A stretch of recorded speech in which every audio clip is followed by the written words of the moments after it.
According to mainstream scholars, the first humans in the Americas came on foot from Siberia across the Bering Land Bridge, which existed between Alaska and Eurasia from the end of the last ice age until about 10,000 years ago. The land bridge was called Beringia. It is postulated that when humans got to Beringia, they would have had little choice but to set up camp there. The vast Laurentide and Cordilleran ice sheets further east cut them off from North America. The Beringian standstill hypothesis contends that humans stayed put here for several thousand years. The long standstill therefore meant that the people who arrived in the Americas, when the ice finally retreated to allow entry, were genetically different to the individuals who had left Siberia thousands of years earlier. Scholars argue that's when they differentiated from Asians and started becoming Native Americans.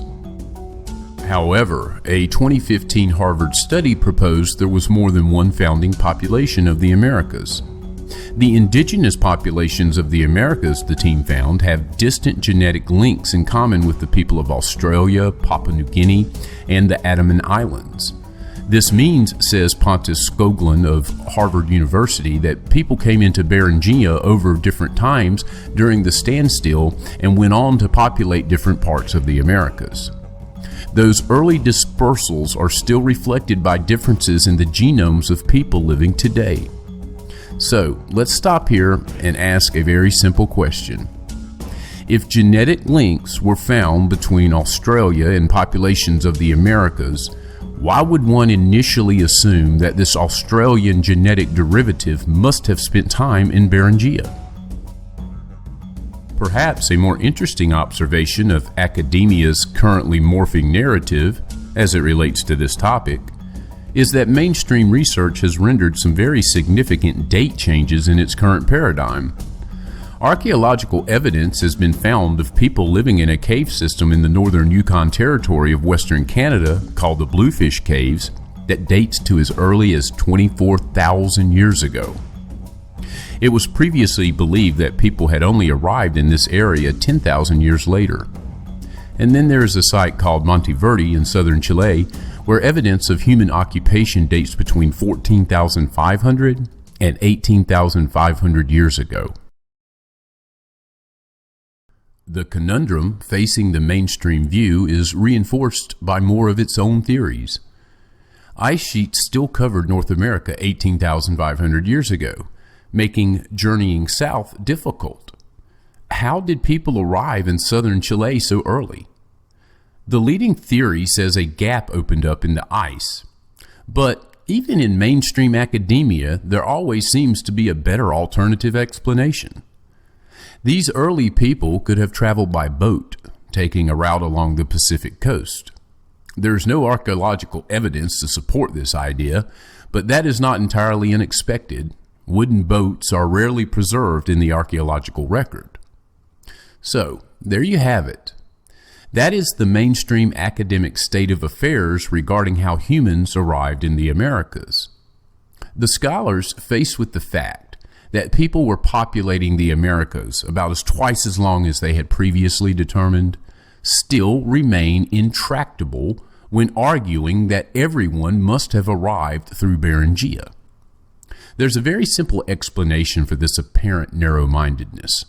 The primary reason academia cannot get to the probable truth quicker on most topics is that it's easier to slowly update editions of the current academic text than to rewrite them entirely. It is simpler to work toward tenure instead of truth. And it's simpler to get an A by regurgitating from a textbook rather than challenging its accuracy and relevance. We started with the academic paradigm about the original migration of humans to the Americas because it illustrates the restrictions of said paradigm and thus explains why much of ancient Mesoamerican history has not been evaluated beyond the context of a single point of entry into the Americas. In other words, the academic's ability to ascertain the real history of this region is extremely limited. Let's see if we can fill in some of these gaps.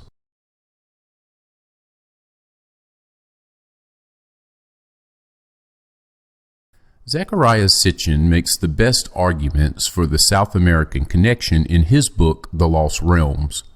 Sitchin attributes the influx of gods and men into the Americas to the Anunnaki, where in the Western Hemisphere the so-called mythological gods are named, for example, Viracocha or Quetzalcoatl, with Viracocha quite possibly equated to the Sumerian Ishkur, Inanna's twin brother also known as the storm god, while Quetzalcoatl might well be the Sumerian Ningishzidda and or the Egyptian Thoth. What follows, therefore, is the histories of those lost realms, ancient histories in which we find numerous connections with much of what had transpired half a world away. As discussed earlier, around 25,000 BCE, give or take a few thousand years, the mainstream contends humans make their first appearance in the New World arriving from Asia across an icy land bridge to Alaska. The alternative view is that about 16,000 BCE they came by boat, took up residence, found work and or suitable locations for temples and mines, and according to many of these legends may have arrived initially at Cape Santa Helena in Ecuador. In 15,608 BCE, the beginning of the age of the first sun, the age of white-haired giants, or the age of Viracochas. According to the Codex Vaticano Latino 3738, the first sun lasted 4,008 years. The end of the first sun came about because of a great catastrophe, in this case, the deluge. In 15,000 BCE, the Kalasasaya, a rectangular enclosure measuring some 450 by 400 feet, is constructed. It is delineated by a series of vertical stone pillars named the Standing Pillars. Of somewhat more significance, the structure appears to be based on the distance and angles between the two solstice points, which in turn depends on the obliquity of the Earth against the Sun. The angle of 23 degrees 8 minutes and 48 seconds, which takes into account the geographical position and elevation of the site, suggest that the Kalasasaya was built circa 15,000 BCE.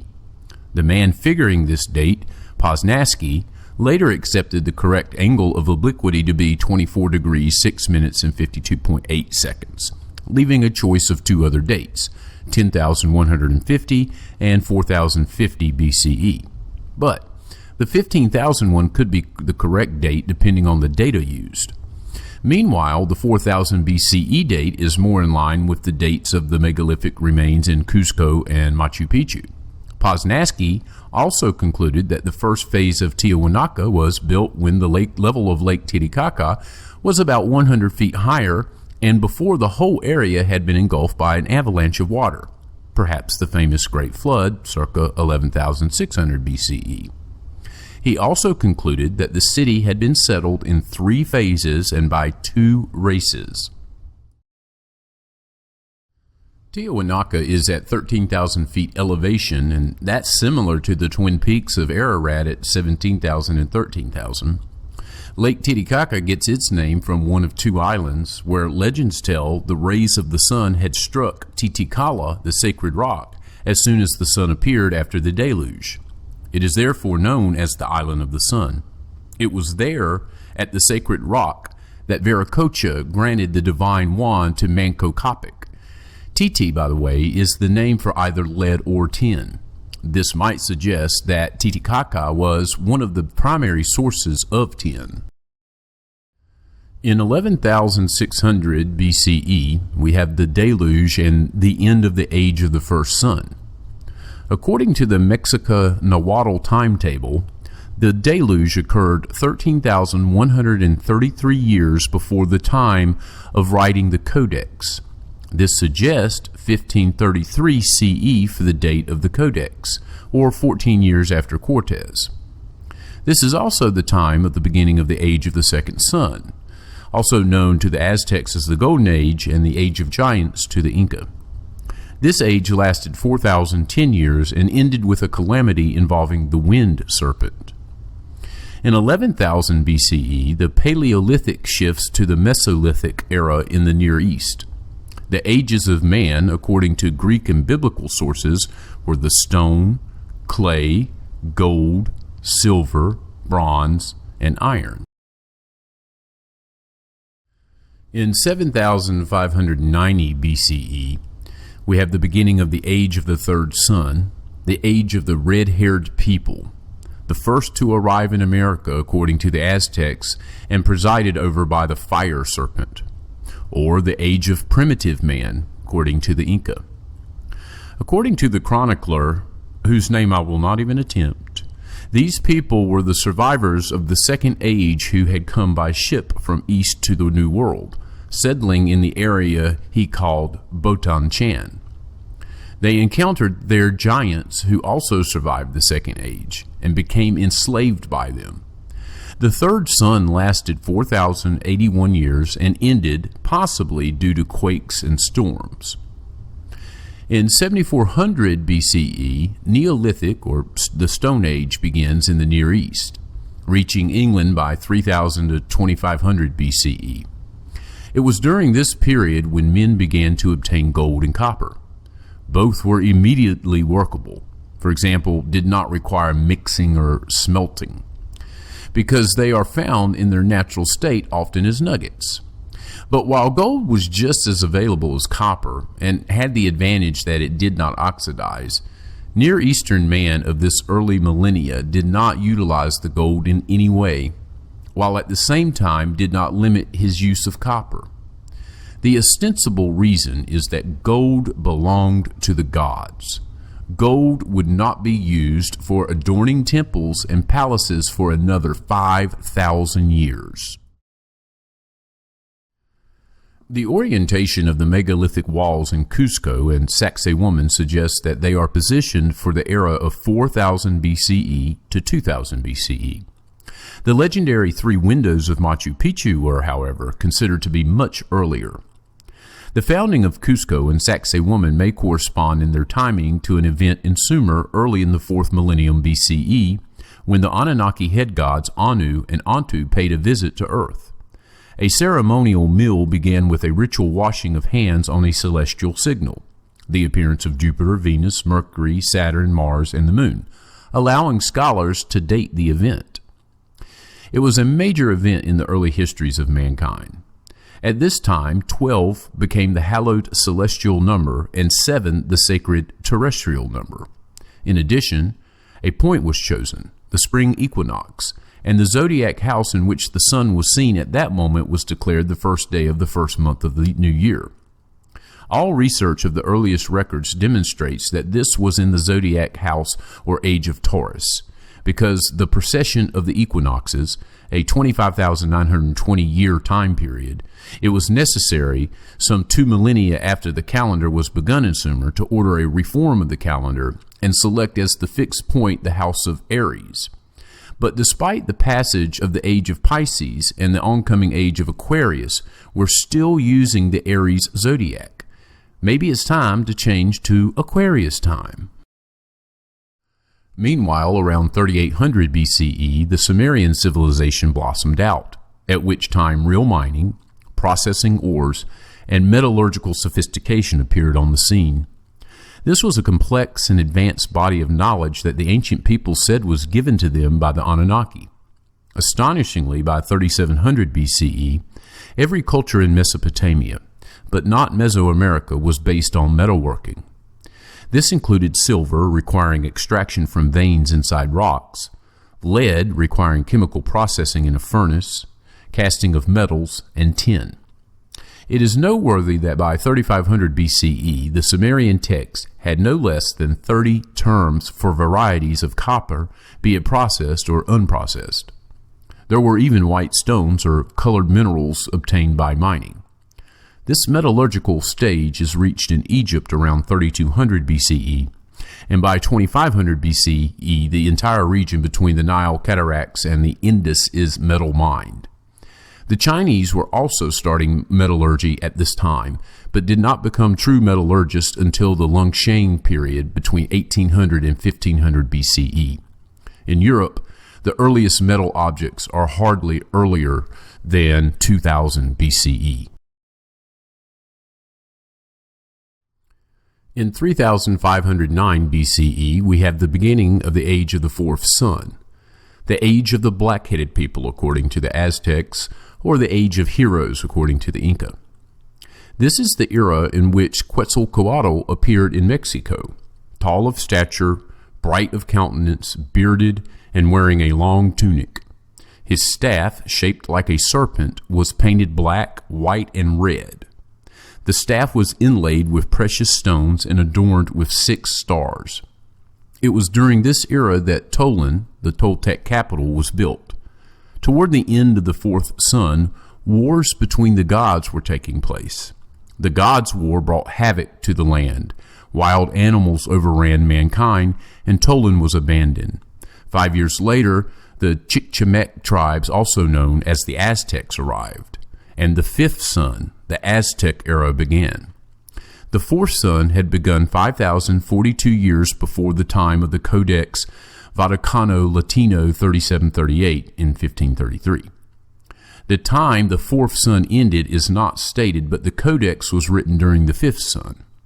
The fourth sun may have perished by means of the jaguar. The fifth sun is referred to as the Age of Kings by the Incas. In 3500 BCE, the Old Bronze Age officially begins in the Middle East. And it's perhaps worth recalling that bronze is a mixture of copper and tin. The Sumerian rule of thumb for the ratio of the two alloys is 1:6, about 85% copper and about 15% tin, an excellent combination for a high-quality bronze. Bronze can be shaped only by casting, not by hammering or annealing, and the tin for it must be obtained from its ores through a process called smelting and recovery from an ore called cassiterite. Smelting is required to separate the tin from the cassiterite/limestone. Tin is also a metal difficult to find. Sumerian sources were quickly exhausted, but texts mention 2 tin mountains in a far land.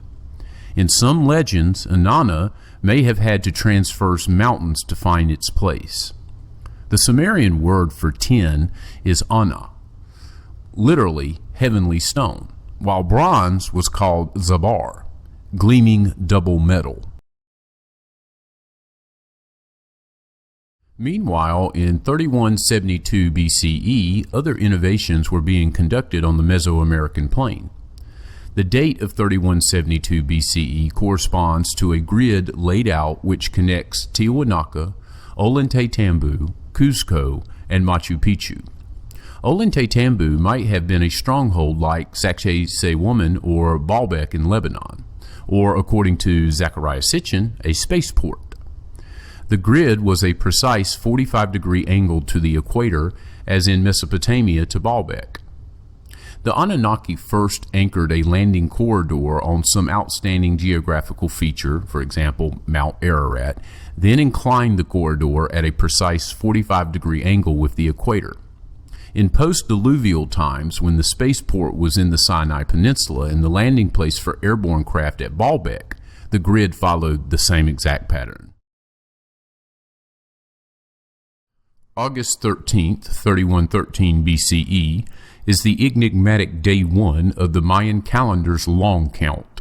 The long count, like 2 other calendars used by the Maya, was based on a vigesimal or times 20 mathematical system. This is similar to Sumerian counting, with a 1 in a first row being 1, 20 in the next column, and 400 in the third.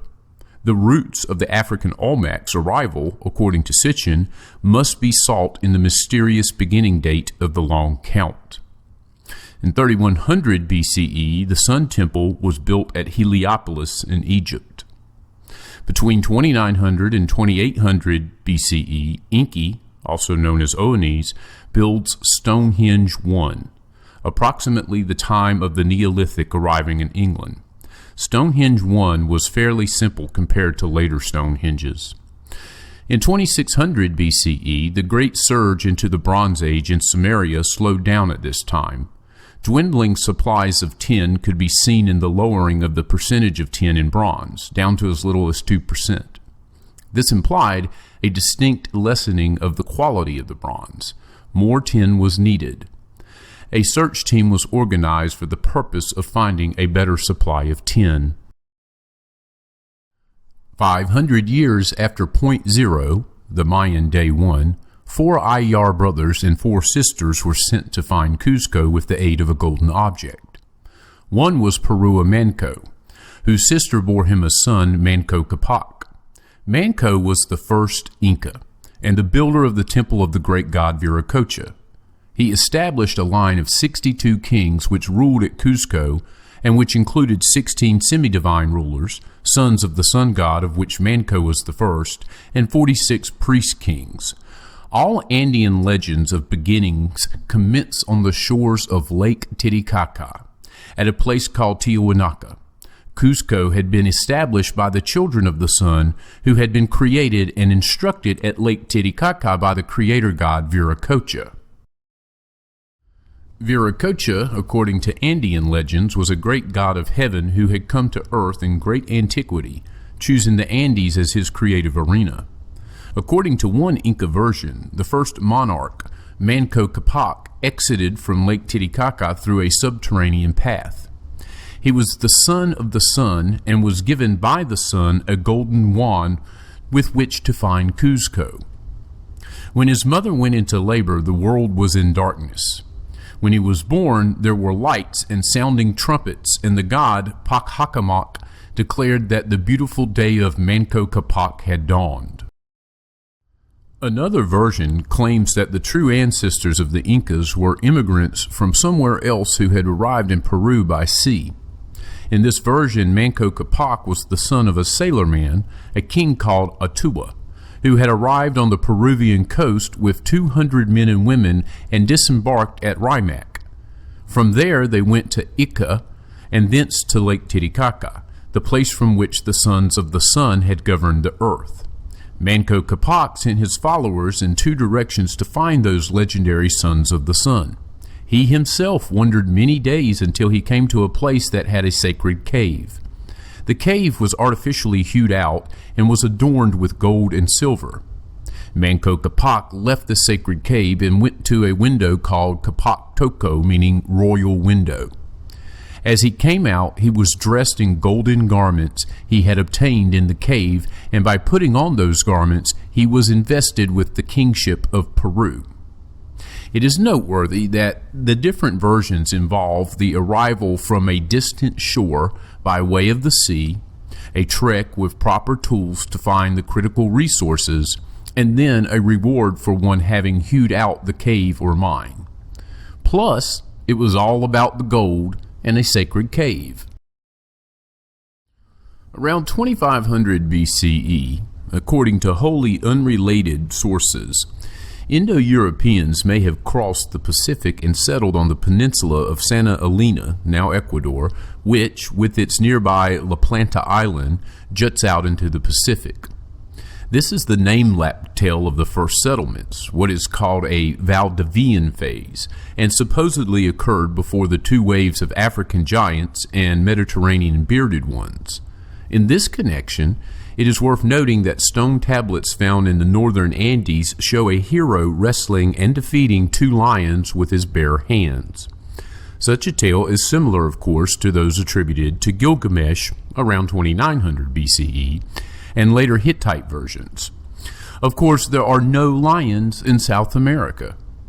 These arrival tales are not only vastly different from the silly across an Arctic land bridge by families looking for homesteads, but they also hint at the fact the various immigrations were inspired by different members of the Anunnaki, the latter who were often at odds with one another. This, of course, did not bode well, with peace being a natural offshoot in the Americas. Approximately 2200 BCE, an abrupt change occurred as the Middle East charges into the Middle Bronze Age. This shift of ages was due simply to the quality of bronze returning to its previous heights. In other words, the search for tin had been successful, and there was now enough tin to make the kind of bronze of which the gods could be proud. Sitchin thinks the sudden new source was Lake Titicaca. It is conceivable that they were mining gold there at an earlier time and then added tin to their exports at this time.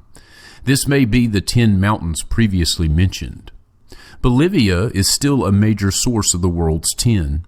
In fact, in only 2 places has tin ore been found in its original lodes, Cornwall and Bolivia. The area southwest of La Paz and east of Lake Poopó shows archaeological signs of reduced or recovered and melted tin along with bronze of 88% copper, similar to ancient bronzes of Europe and the Near East. The sites appeared to be from extremely ancient periods. In fact, some of the earliest examples of bronze artifacts in South America appear to have been based on Old World shapes and Old World technologies. One might mention that the 3 great civilizations of the Old World, Sumeria, Egypt, and the Indus Valley, arose in fertile river valleys. Tiahuanaco does not fit this pattern and is a very inhospitable, non-agriculture place. But between Lake Titicaca and Cusco, most of the Inca gold was found. When tin supplies in the Near East improved so abruptly, an enigmatic people appeared on the Near Eastern scene. Their neighbors called them Kassites, and there's no scholarly explanation for this name. But perhaps their name derives from cassiterite, the ore from which tin is derived. Meanwhile, in the biblical book of Job, chapter 28, we find, "Surely there is a vein for the silver, a place for gold where they find it. Iron is taken out of the earth, and brass is molten out of the stone. He setteth an end to the darkness, and searcheth out all perfection, the stones of darkness, and the shadow of death. The flood breaketh out from the inhabitant, even the waters forgotten of the foot, they are dried up. They are gone away from men. As for the earth, out of it cometh bread, and under it is turned up as if were fire. The stones of it are the place of sapphires, and it hath dust of gold. There is a land which no fowl knoweth, and which the vulture's eye hath not seen. The lion's whelps have not trodden it, nor the fierce lion passed by it. He putteth forth his hand upon the rock, he overturneth the mountains by the roots. He cutteth out rivers among the rocks, and his eye seeth every precious thing. He bindeth the floods from overflowing, and the thing that is hid bringeth the he forth to the light." Clearly, the Americas have not seen the lion, and the evidence is that beginning at Lake Titicaca, the mining began in earnest to find gold, silver, copper, and even tin. The fact that rivers were cut out from the rock might also suggest placer mining, or panning for gold. Also around 2200 BCE, Silbury Hill in England is constructed. Now, being in the same region of the world as Cornwall, the alternative source of tin, in addition to Bolivia, perhaps there is a connection here. Perhaps Silbury Hill has something to do with tin mines in the outlying lands of England. In 2100 BCE, the temple to Amun-Ra was constructed at Karnak with a solstice orientation. Sitchin also claims that Egyptian temples were equinox-oriented in 2100 and solstice-oriented in 1200. Between 2100 and 2000 BCE, Stonehenge 2, 3, and 3B were constructed. Also around 2000 BCE, all hell breaks loose in Sumeria, and Sodom and Gomorrah are atom-bombed, and the winds carry radioactive carnage to Ur of the Chaldees. The Sumerian civilization ceases to exist. This major change in the Middle East, accompanied by major religious upheavals, took place with the transition from the zodiac of the bull to that of the ram. Such changeovers and reforms are also evidenced in the Andes. In 400 BCE, for example, the 40th monarch of the ancient empire established an academy for the study of astronomy and astrology and determined the equinoxes. The fact that he was given the title Pakakutek indicates that the calendar was at that time so much out of synchronization with the celestial phenomenon that its reforms became imperative. Clearly, this time was the approximate time of shifting from the age of Aries to Pisces. This also indicates that the original calendar in the Andes was started circa 2000 BCE, at the beginning of the Age of Aries. Later, the Incas commenced to count the year in the middle of May, May 25th, as determined by astronomical alignments, a full month earlier than the winter solstice of June 21st. Clearly, the Incas were relying on the old calendar, which was last changed circa 400 BCE. Note also that the first ward of Cusco on the slopes of Sacsayhuaman was associated with Aries, for example, around 2000 BCE. Meanwhile, back in Babylon, which lies sufficiently north of Sumeria to avoid the clouds of radioactivity, in the second millennium BCE, temples began requiring a triple alignment. The alignment consisted of one to the new zodiac, that of Aries, one alignment to matching 4 solar points, and the most important of which in Babylon was the spring equinox, and the third alignment to the lunar period. In Egypt, at the beginning of their civilization, the triple alignment was to combine a stellar aspect, the brightest star being Sirius, with a solar event, the summer solstice, and with the annual rising of the Nile.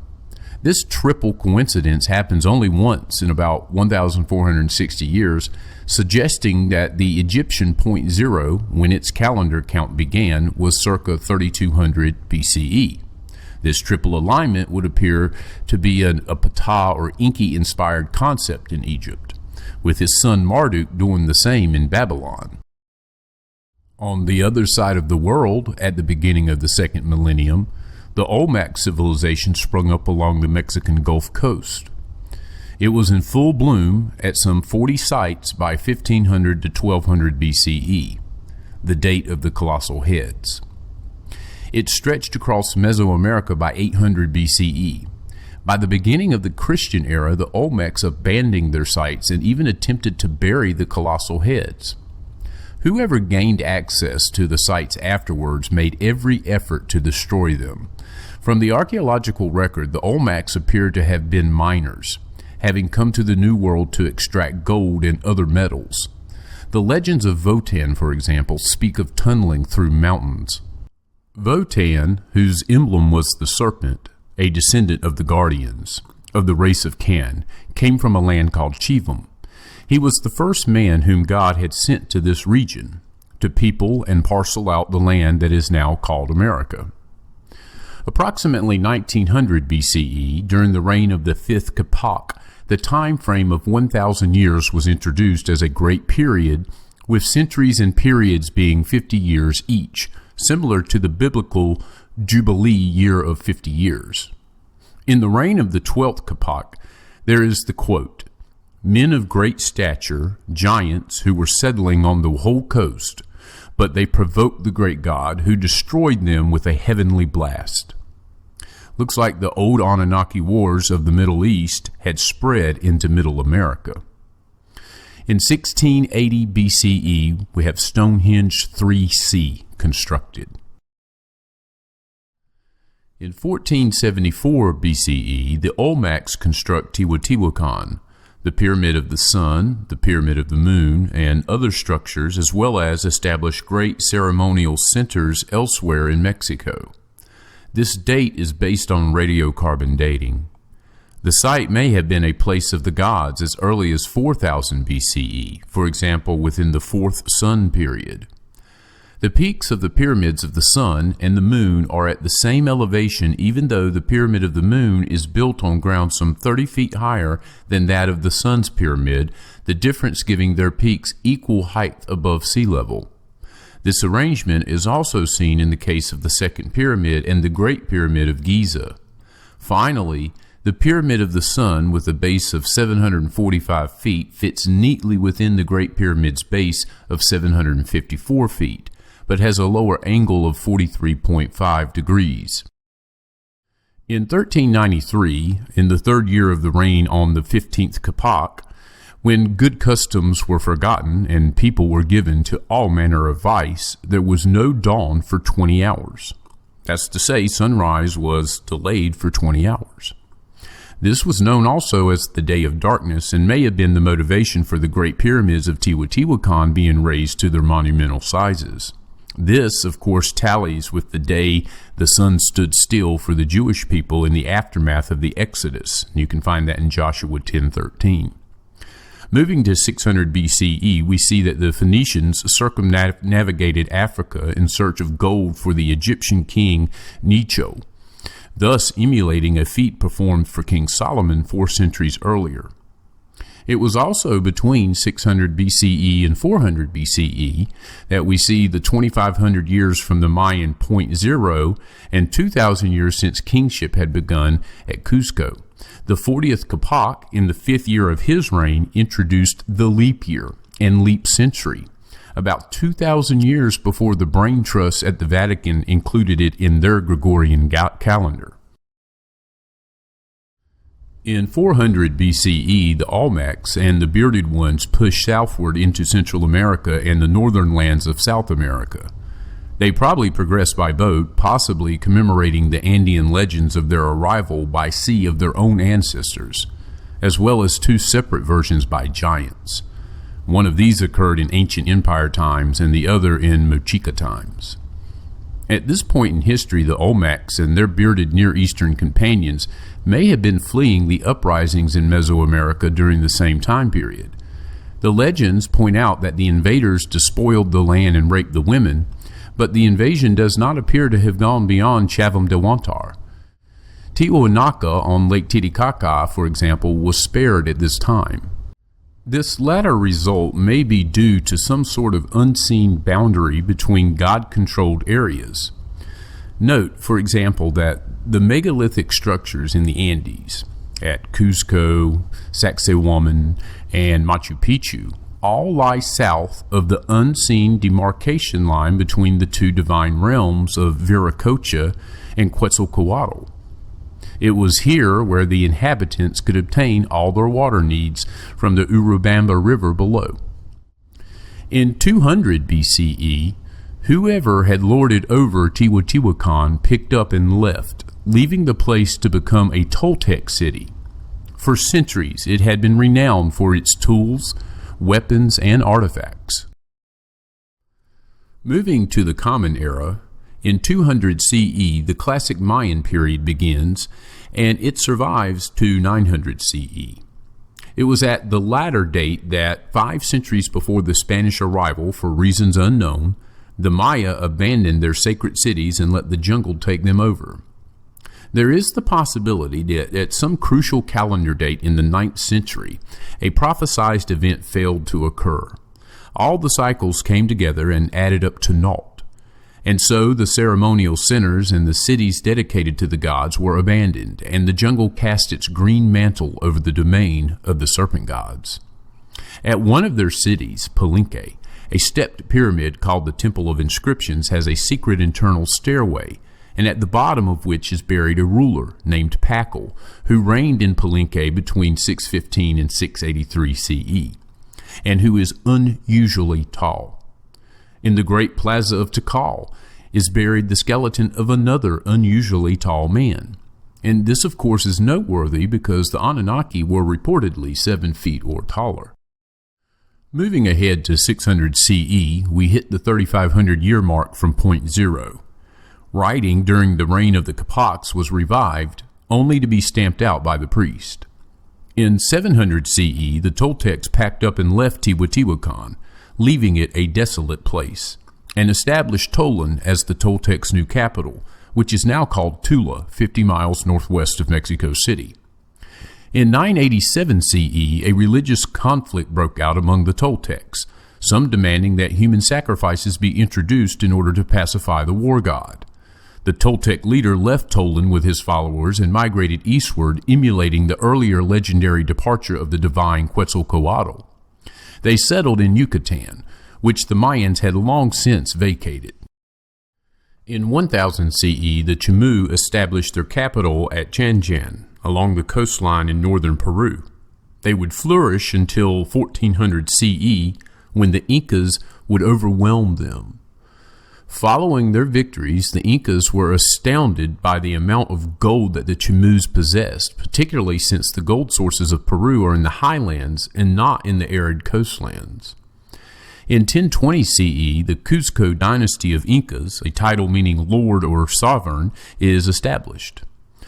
Huayna Capac was the 12th Inca and the father of the two Inca kings at the time of the conquest. In 1100 CE, roughly 4,000 years from point zero, during the reign of the 90th Capac, the first Inca, Roca, the son of the sun god, went back to Cusco to continue his reign. In 1140 CE, the Mexica, or Tenochtitlán, also known as the Aztecs, arrived for the second time in the valley of Tenochtitlan.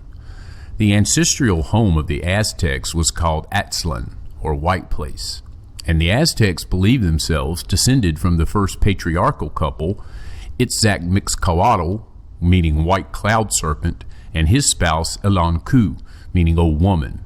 The Toltecs were also descended from Itzcatl, but their mother was another woman. In 1168 CE, the Toltecs are brought to their knees by natural catastrophes and onslaughts by other tribesmen. Seen as signs of divine wrath, Tolan was abandoned and left to decay. In 1325 CE, the Aztecs established Tenochtitlan as their capital. The name means City of Tenoch, which may be a derivative of City of Enoch, where Enoch means foundation, as in the biblical reference to the son of Cain. The Aztecs considered themselves the descendants of Tenoch, a legendary paternal figure from way, way back. The Aztecs appear to have been a nomadic, uncouth immigrant tribe that forced its way into a valley peopled by tribes with a more advanced culture.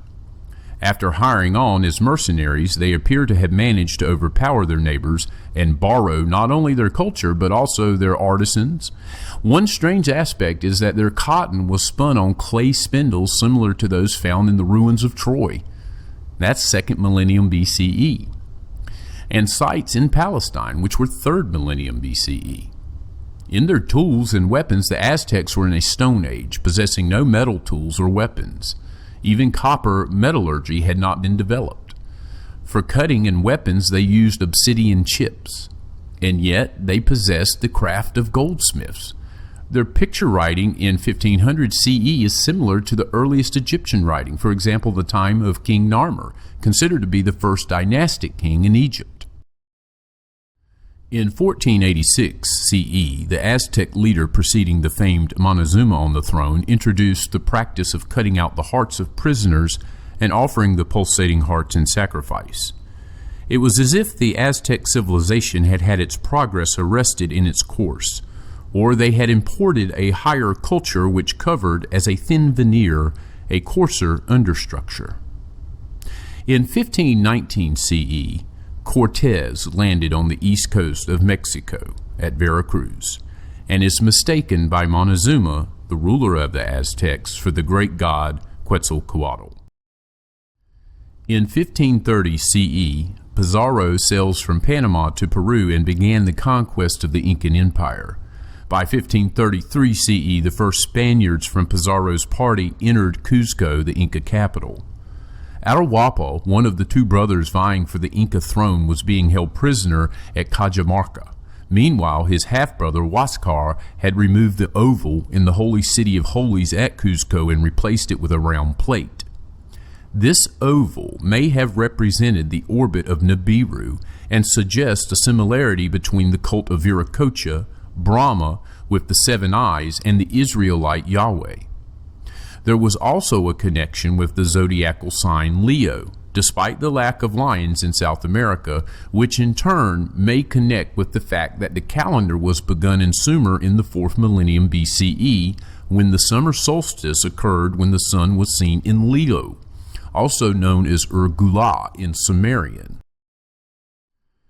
It is extremely noteworthy that Pizarro ransomed the Inca king Atahualpa for 200,000 ounces of gold. The Inca king was of course killed anyway, but what is astounding is what Pizarro and the other Spaniards found at Cusco, the Incan capital. Upon their arrival, the conquerors discovered gold everywhere, including a hoard of 500,000 pounds. That's 8 million ounces of gold. One golden throne weighed 4,000 ounces alone. One garden had a field of maize where every stalk was made of silver and the ears were made of gold. For a period of 15 to 20 years, the Spaniards extracted from Peru the equivalent of over 6 million ounces of gold and over 20 million ounces of silver annually, for well over a cumulative total of 100 million ounces of gold and over 300 million ounces of silver.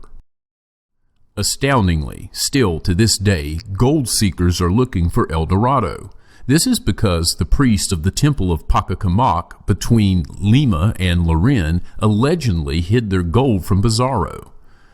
The additional hoard of gold was thought to be a main treasure trove, but this gold was never recovered, and many think it still exists in the area.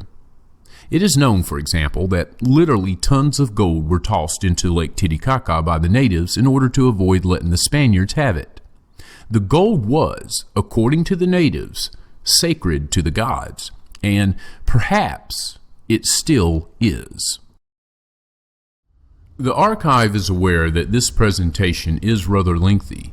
Most of the YouTube viewing pop culture tuned out before the 2-minute mark, and consequently that same group is the most likely to attempt an ignorant remark in the comments section. But even though part of the archive's mission is to serve as a nexus for those who are new to the ancient astronaut hypothesis, this presentation is produced primarily for our subscribers and advanced proponents of said hypothesis. In other words, the details presented here and in Part 2 are not intended for the casual viewer. So, thank you for making it this far. Another note about Part 1. In the first section of the video, the archive criticizes the academic paradigm regarding this topic. It is important for us to distinguish that it is the paradigm and not any specific scholar that the archive questions. In fact, there are a few open-minded, bona fide academic scholars who are beginning to reject or at least modify the old paradigm. We mentioned this at the beginning when we stated that even within the mainstream there can be found better alternative explanations. Specifically, the archive was referring to the so-called Kelp Highway. In November of 2017, a team of anthropologists from several institutions in the U.S. offered a perspective piece in the journal Science, outlining current theories regarding the first humans to populate the Americas. A link to the news article is provided in the description. Basically, it explains that the old paradigm has adopted this new additional explanation. This shows progress, but as stated earlier, the paradigm itself still relies primarily on the Beringia premise. The archive hopes you enjoyed this presentation. Part 2 provides a more in-depth analysis of Meso and South American architecture, artifacts, and correlations to ancient Sumeria and the Anunnaki.